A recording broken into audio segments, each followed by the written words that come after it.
Welcome to Fantasy Football. Football is thicker than blood. Week 6. We had a bit of some kind of scheduling conflicts and some audio problems, but thankfully, Colin, you had some free time in your schedule. It was hard to schedule somebody last second, but you've been on so often, and welcome back. Thanks for coming on. Of course, I always make time for fantasy. Yeah, absolutely. You are one of our greatest correspondents. Some of your market research has been shown. You are one of only two-time champions, so clearly that effort has paid off. And, we just love having you on. I love being here. It's my favorite show. Thank you.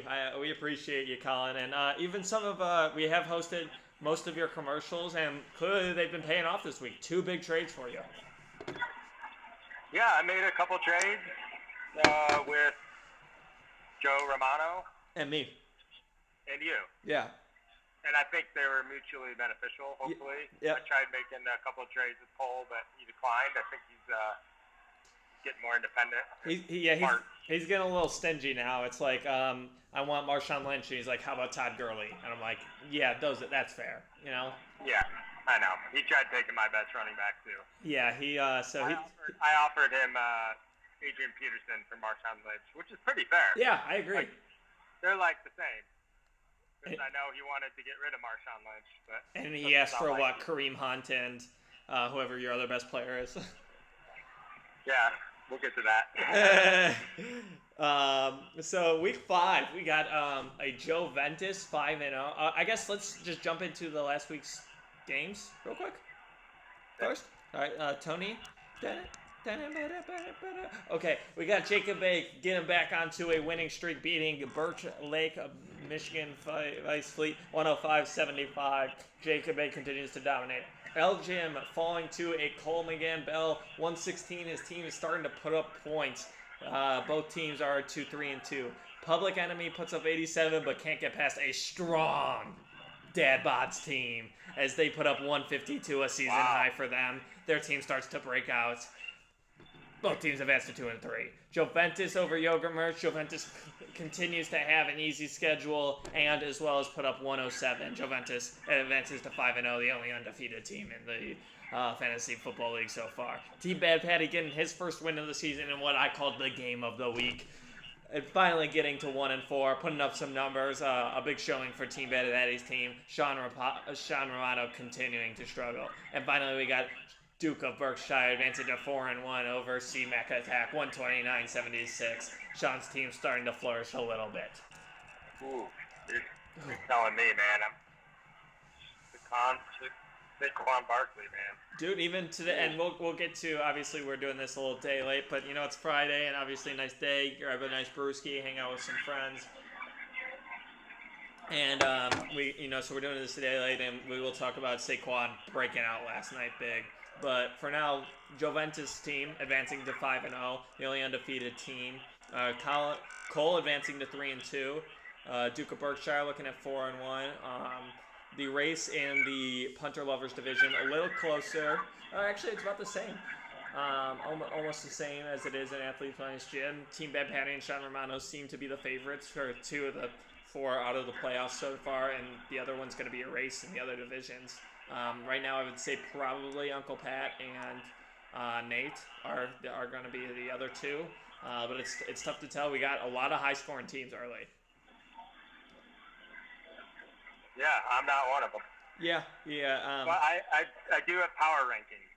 This might be a good time. Yeah, definitely. Let's get a power rankings thing, Tony. Power rankings. Blow it up, Tony. Yeah, blow it up. Power ranking. Okay. Feedback. Power ranking. Let's hear. Okay, welcome to Power Rankings. Okay, so we see the standings there. We know who's in the lead. We know everyone's records. But I've compiled my list of power rankings, who I actually think the best teams are. Okay, do you have based on why? Are you going to talk about that? Yeah. Okay. Yeah, I'll be quick. Okay. I'll explain why. The floor is all yours. You've earned this. So I feel, Jake, you are actually the best team in the league. You got the number 1 QB. Yep. You got the number 1 running back. Yep. And the number 5 running back. Yep. That's pretty strong. Yeah. You also picked up a great trade. Thank you. Stephon Diggs, the Yep. number 11 wide receiver. Yep. So we'll see if he moves into that top 10. So I got you at number 1. I got Joe Romano at number 2. Yep. You're at 3 and 2. He's at 2 and 3. The reason for this is Points he's against. the number 5 QB, but he's also got the number 3 and number 9 running back. Yep. He's got the number 3 and number 5 wide receiver and the number 3 tight end. That first round pick, those 2 first round picks for him really helps with having 2 strong running backs. Yeah, and I failed to mention you have a notable. You picked up Sony Michel in a great trade. Thank you. Thank so you. he's the guy who can move into the top 10 for running back and just pad your team more. Hopefully. And Joe Romano has got Julio Jones, I think. Yeah, he does. He has Julio Jones and like Amari Cooper or Calvin Ridley. So you guys both have great all-around teams, but you got that number 1 RB and QB. Yep. And number 5 RB. Yep. Okay, so that's 1 and 2. Number 3, I got our only undefeated team, Joe Bejo. Joe Ventus, yes. Kamara and Breeze combination looking strong early. So he's got number 2 QB. He's got the number 2 running back. But I don't know what's going to happen to that because Ingram's back. Yes. So, Yep. And in that first game too, Kamara slowed down big time. He did, but they both finished like top 5 last year. Yes. Or something. So it's possible. It definitely is. We don't know. Possible, but it's not looking good so far. Juventus also has the number 8 wide receiver and number 1 tight end. Yes. Those 3 teams are strong, and then Sean's team. This is interesting. I got him at number 4. Okay. Okay. Mm-hmm. I mean.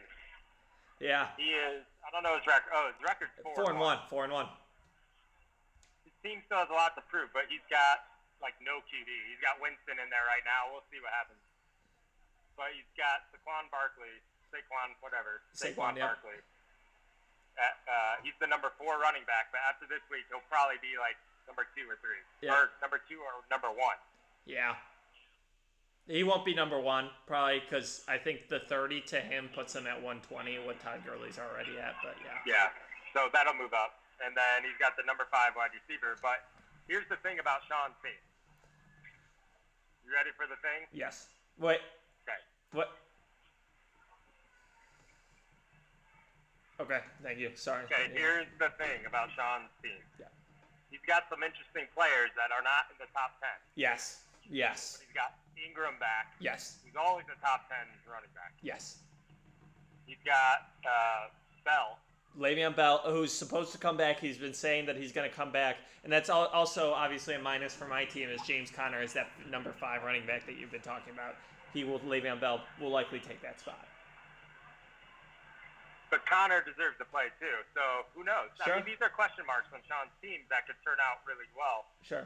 He's got Demaryius Thomas, who he just picked up, Yep. who had a big game. Finally, Demaryius Thomas again. And then we'll see what Winston at QB does for Tampa Bay. I mean, Fitzpatrick was putting up Numbers, yeah. Julian Edelman, too, getting him back from suspension. Yeah, oh, that's right. I didn't even include that in my statistical analysis. Yeah. But I mentioned Will Fuller, big play guy. Yes. So Sean's team could easily move up to number 1, but I got him sitting at number 4 because he's got a lot of question marks. Yes. And then 5 through 12, I'll go through real quick. Number 5, I got Dad Bods. They're 2 and 3 right now. You got the number 6 QB, number 6 RB, number 2, and number 4 wide receiver. Yes, yep. And he hasn't made one transaction yet. Yes. He is a very underrated team. All drafted. Yes. He is the best draft. Yeah. And then you got L. Jim at number 6, Yes. 3 and 2. He's got a decent all-around team. He's got the top wide receiver, actually. And then I'm at number 7. I'm at 2 and 3. I'm still building my team, but I picked up the number 8 running back. Yep, big trade. Great trade. I got Josh Gordon, too. Yes, and obviously a huge great breakout potential for him. And then rounding out the top 8, which is playoff, I got Cole McGann-Bell. Yes, I agree. Bullet 10. No. It's bullet tin, like the Tin Man. Oh, like tin. Yes, yeah. It's Okay. like bullet, like That a makes- tin bullet. I don't know how effective that would be, but that's why he likes it. And then obviously Boards and Matt too. We got him at number 8. He's got OBJ. He's got Marshawn Lynch. OBJ is underperforming. He is. But Eli Manning is underperforming. That offense is underperforming. They're just going to Saquon right now. So I think OBJ can crack the top 10, but he's got the number 1 Bears team. Yes, and they've been 15 points a week so far. And then I got the rounding out the 4 that are not going to make the playoffs right now. If we're to start today, yes, there's still hope. Yep. In order, I got Phil. I like Phil. I do too. Think he's going to make the playoffs. Huge Sean Romano fan. I am. His team is struggling, but of those, I'm a huge Sean Romano fan. Right. I'm not a Sean fan or a Romano fan. Exactly. I'm a Sean Romano fan. Yes. Yeah. Yeah. Put them together. Like, very well put. Yes. Human being. But he's got both of the number 9 receivers. I guess it's a tie between Robert Woods and Deshaun Jackson. Yeah. Vice Fleet, number 10. He's got Gronk. That's about it. He's got Michael Thomas, so decent. And then Yogurt Merch, he's got Matt Ryan, the number 2 QB. But other than that, he had a fluke 165-point game. Like, crazy. But yeah. He's not consistent. And then you got Bad Patty. Yeah. And his team is struggling. Yeah. And I think it's worth it to note real quick. Uncle Pat has Leonard Fournette, who has been hurt, so struggling with injuries too. And if we talk about Cole real quick, who is quickly becoming another Joe Romano-esque figure in this league, trying to rip off. I'm not sure if you watched Nate's show or not, but he said he walks in like Conor McGregor, just swinging his arms around. Every time he walks into the house, he's very just clearly full, and I think that his team is overperforming right now, and it's an overvalued stock. And if I had to give you a recommendation, it'd be short Cole McGann right now, because his team is performing way higher than it. I believe it's like caliber is. But Colin, great. I love the power rankings. I'd love to have people maybe, or maybe we can revisit these soon in a couple weeks. But I think this is gonna be big for us. You gotta move. I'm gonna move positions here because you're going in and out, but I can still hear you. Okay, yeah, you're good. I can always pause too. No, you're good. Can you hear me? Yep, hear you great. Okay, cool. Let's get into predictions. Okay, let's do it. First, I got notes for that. Game 1, we got Jake Bake versus C-Mac Attack, coming off a fresh trade with each other. Your kicker coming off with 7 points, not bad for Eldrick Rosas, I believe. Yeah, picked him up. Yeah, and right now, I mean, based on the projected, if we wanted to go with the projected, and we don't, it's supposed to be what some would say a slaughter. Someone say what? A slaughter. Yeah. By me. Yeah. If we go with this, I mean, I'm not sure. Obviously, Patrick Mahomes playing a tough New England team. Gurley playing a relatively strong defensive line. I got some matchups against each other on my team. The Vikings defense playing Arizona. Maybe they can pull something together. And who knows if Stephon Diggs is going to do anything against Arizona. Josh Gordon might have a huge breakout game. I could see Josh Gordon easily putting up 25 this week. You never know about Adrian Peterson, and the Kareem Hunt transaction was huge. I don't want to have to pick in this game. I think it's a conflict of interest, and I think that's fair. I could only hear half of what you're saying. That's how it might be the rest of this broadcast. So if you want me to speak, go like that. Okay. Whatever sign you want to give to notify me that I need to speak. I'm not sure it'll make sense based on what you're saying because I can't hear all of what you're saying. The internet, I don't know. Anyway, I don't know if I agree with what you're saying because I didn't hear you, but I think I agree with what you're saying. I think you're going to win this game. And I've never projected or predicted myself to lose, but I'm kind of rebuilding my team a little bit. Definitely.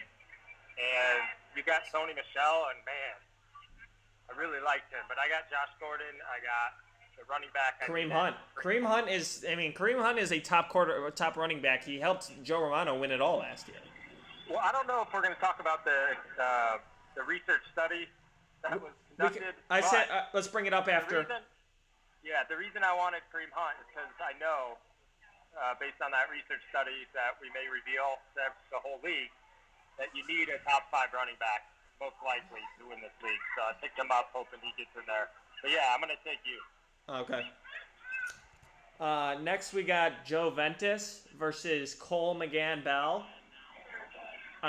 Joe Ventus is not even going to start a quarterback. OBJ obviously underperforming, and Corey Clement getting 12 points. Joe suffering from some bye weeks with Alvin Kamara and Drew Brees. The fact that this is a game and Joe isn't even starting a quarterback looks bad for Cole, and I have to take Cole just because Joe doesn't even have a full lineup. But I mean, he's had 2 guys play so far, and he already has 22 points. Like, Joe's team, when things are just going well for you, they're going well. Things are going well for him, and he's had the luck of not playing teams during their best weeks so far. And and Cole, I believe his team has been overperforming this last couple weeks. But I'm still going to take Cole in this one. Okay. Did you hear anything I said? Yeah, I heard most of that. You're taking Cole. Joe's not starting Drew Brees. He doesn't have him. He's also not starting his best running back, Kamara. You've got Travis Kelce. OBJ only put up 4 for Cole. He's a guy that needs to play well for Cole to do well. Bears aren't at home, so I don't think their D is going to be as strong. I like where Cole's team is heading, but I got to take the undefeated team. Yeah, and honestly, now that you're thinking about it, I am kind of gonna switch to Joe. And no, you can't do that. No, you can't do that. Oh, okay. Shoot. Yeah, no, you can't hear my amazing wisdom. Analysis. You're right. My hand up. One thing I would recommend for Joe, and this will just be something, is I know he doesn't want to drop any of his current players. I'm sure at one point Matt Breida will be labeled as just out, and if he can pick up a quarterback when Matt Breida maybe drops to an out, put Matt Breida into an IR position, and then maybe snag a quarterback real quick, whether it be C.J. Beathard or whatever it is. But some points is more than no points, right? Yeah. And we'll see if maybe Joe Ventus, I know he doesn't watch the show, but maybe if he has those GM type of skills. I don't know, because he's never won a championship before. But, okay, taking Joe Ventus in that one. Team Bad Patty versus Public Enemy. I think this is a shoo-in for Joe Romano. I mean, Uncle Joe's team just, being projected 80 every week after week. It's a little struggle. I do like George Kittle at tight end. David Johnson can maybe put up stuff, but he is playing Minnesota's defense. He seems to have just kind of the wrong guys from the Bears offense right now. And obviously Joe Romano's team, I believe, is one of the stronger teams in the league. You had him power ranked at number 2. I'm taking Joe Romano. Okay. Yeah. I mean, Joe Romano all the way here. Yeah. And I'm not sure if there's much to say. I do. Uncle Joe, though, it's hard to hate. He is still a champion, a former champion. His team just struggling. Well, he did win last week. Who did he beat last week? Sean Romano. Yeah. Well, he's on a hot streak. Yeah. Yep, that is true. And Joe Romano's on a cold streak. He's lost one. Yeah. So you got to consider those things. Momentum is big. So. We're going to take Joe Romano here. Yeah, we're both taking that. We got Duke of Buckshire versus Birch Lake, Michigan Vice Fleet. Uncle Pat always with some of the most complicated teams. Sean coming off strong team names. Sean coming out strong with Saquon 31 right off the bat. They only had 13 points, but Saquon is just an absolute monster on the field. 31 points, and I think that is going to carry Sean's team against a kind of a weaker Birch Lake team to a victory. I'm going to try and take that Saquon Barkley performance out of this equation. Yep. Obviously, with that performance, he's probably going to win. But So I'm going to compare everything else besides that performance by Barkley. I think Sean should start Will Fuller. I don't know why he doesn't. I've been trying to get Will Fuller from him for so long. Really? He just doesn't want to give up. But he doesn't play him. So, anyway, I don't know. He's got Winston, who's kind of like, not sure how he's going to perform, really. I think Fitzpatrick will come in later in the season, but Winston only scored 5 points against Chicago, but he only played like a quarter or something, or a half. Yeah. Played the whole half, actually. So Winston got 5 points in the whole half. But I don't know. Sean has a really good team. So I do. I agree. Actually, you know what? You got my opinion, Sean. You know, I think you're one of the best teams there could be. I don't think you're the best team yet, but you could be. But I'm going to take Vice Fleet on this one. Vice Fleet. Sammy Watkins is going to have a big game against a bad New England defense. Yeah. KC puts up points. Gronk's going to have a big game. And Big Ben's going to have a big game. Yeah, he's going to throw against Cincinnati. I think Vice Fleet squeezes one out in a close, hard-fought game. Over 100 points for each team. Wow. Okay. I mean, I love to see it. I do. And all right, Vice Fleet. I mean, Vice Fleet, like, you still can't keep Uncle Pat out. You know, we hated on him all last week, and he put together a win streak for the ages to go to the championship. You know, a very underrated owner, I believe Uncle Pat is. He's yeah, he knows what he's doing. He definitely does, and he obviously a great entertainer. Well, I love having him on the show as well. Bringing Bad Patty to the show live from the Peacock room was an electric experience. The Flamingo room. God dang it! We're gonna edit that in. We're gonna edit so that it sounds like I said it right. Sean Romano versus Dad Bods.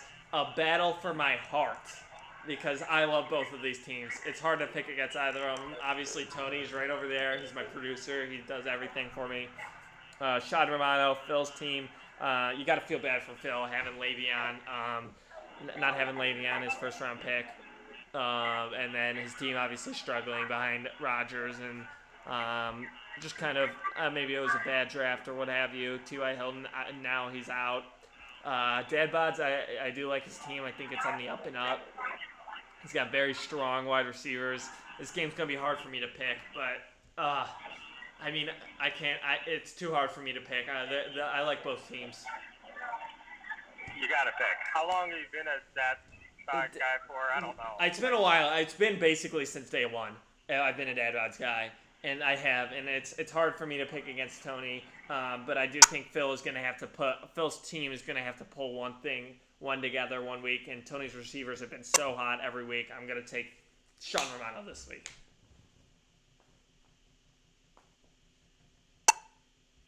Hey, real quick, your volume, I can't hear you. I don't know if you can hear me.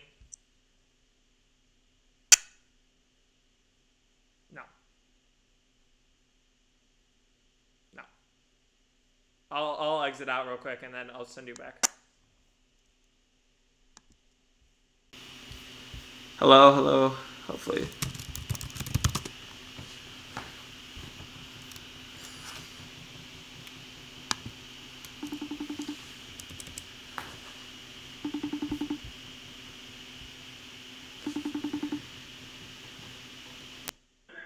Okay. Can you hear me? Yep. Can you hear me? Yep.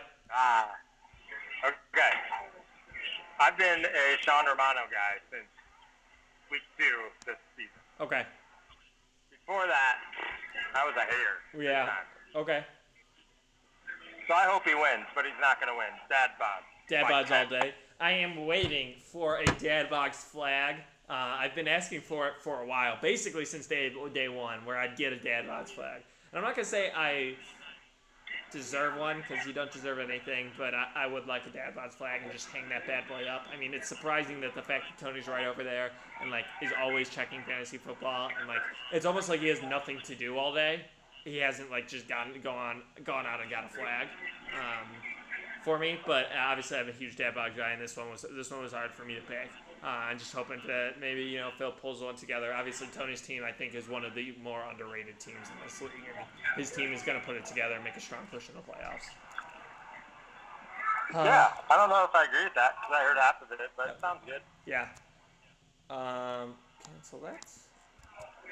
Last, we got You want? Yogurt Merch versus LJM Youngest Our Best. Yogurt Merch projected high early. Surprising. I think that Matt Ryan could put up some numbers against that Tampa Bay defense. It's weak. I think that Elgin's team is a little overperforming. I don't know if Cooper Kupp is still going to continue to be the number one wide receiver by the end of the year, but his offense is obviously really strong. Jared Goff and having that combination has been nice for him. I'm going to take Yogurt Merch in an upset. All right. Well, if I didn't already know what Alshon Jeffrey scored, almost 20 points basically, so I'm going to take that out of my head. Yeah, of course. Look at the rest of it. James White is kind of stepping up big, just like Sony Michel. They're like kind of the same guy, but James White's more of a receiver. Yep. So I think he's going to play awesome. Matt Ryan will put up points against Tampa Bay. I don't know. Maybe he will, maybe he won't. You know, who knows? Yeah. So I think it's going to come down to Jared Goff on Jim's team, Ezekiel Elliott. I mean, where's he been? He should be a top 5 guy. Yep. Playing a tough Jacksonville defense.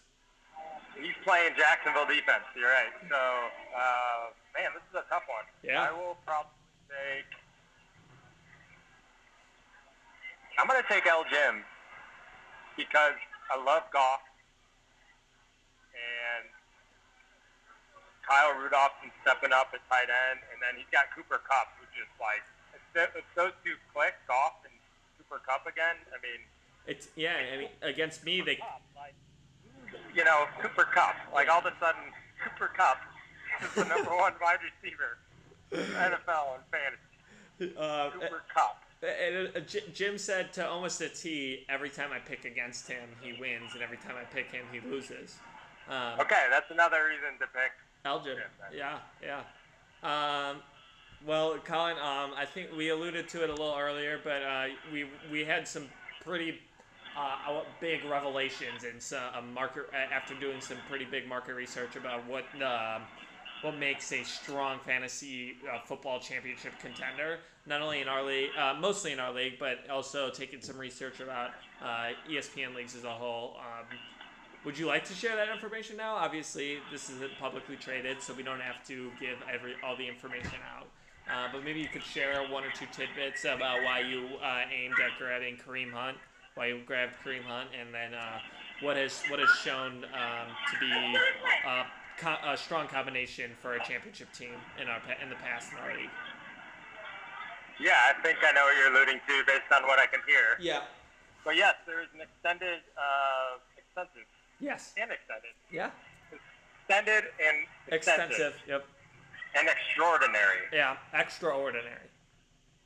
Extraordinary, extraordinary. Yep. Study done, like you mentioned. Yes. In your preface. So I'm going to read the conclusion of the research, and this is in order to have good odds to win a fantasy football championship, not just in our league, but across the board, like you said, in all ESPN leagues. But it's 80% weighted on the football thicker than blood fantasy football league. So the most important requirement to win it all, and I'm talking not regular season best record, I'm talking winning the championship, playoff, Super Bowl. The coveted Joseph M. Bejo Memorial Trophy. Right. The number one thing that you need to increase your odds is you need one of the top 3 running backs by rankings in the season. Yep. If you have one of the top 3 running backs in their position rankings, you'll have a 69% chance of winning it all. Nice. Very nice chance. But don't worry. If you don't, then number 2, you need the number 1 wide receiver, 57% chance. So 12% difference there, though. It's a big difference, but yeah, it's not as much as you would think. Yeah. But it's important to have, a top 3 running back and or not a top 3 receiver, the number 1 receiver. So we all know who Cooper Kupp is now, and Uncle Jim hasn't. Yep. So you have 57% chance. If you don't have either one of those, don't worry. Don't worry. There's a third criteria that you can meet, and that third criteria is an all across the board of at least a top 5 QB. Okay. In combination with multiple top 10 RBs and wide receivers. Okay. Just kind of a combination of those. Yeah, an across the board thing. That'll give you a 55% chance of winning. Wow. Okay. There's no solid evidence that a tight end, a defense, or kicker has anything to do with winning a fantasy football championship. And by that you mean a top defense tight end or kicker, not just like having them on your team. No, not even a top 5. You don't need the research was completed, and out of all these teams that won it, you don't need a top one. Defense and kicker positions were looked at, and many of them did not have even a top 5 of either. Yeah, but you still have to have them on your team. Yes, you got to fill the slots. Yeah. They got to score points. Yeah. So, although some points, like I said, some points need to be scored in those positions to increase your odds even higher. So, if you're not starting those players, but you have a top RB, then your chances aren't 69%. Like I said, they're lower than that. You got to at least fill those slots of decent players there. So, if you do not fill one of these 3 requirements, then you only have a 5 to 10% chance of winning a championship. Extremely low. Extremely low. But we're only in week 6, so it doesn't mean too much right now. All that matters is playoff time. And I would like to mention that all this research was based on season-long ESPN position rankings only. Yep. It doesn't factor in what potential your players have. Like, for example, Ingram and Le'Veon Bell. They're coming in late in the season, so their ranking's not going to be very high. But from now until then, they could be a top 5 player. So it doesn't consider that stuff. So that's why there's a 4.5% margin for error. Yeah, variance rate. Yep.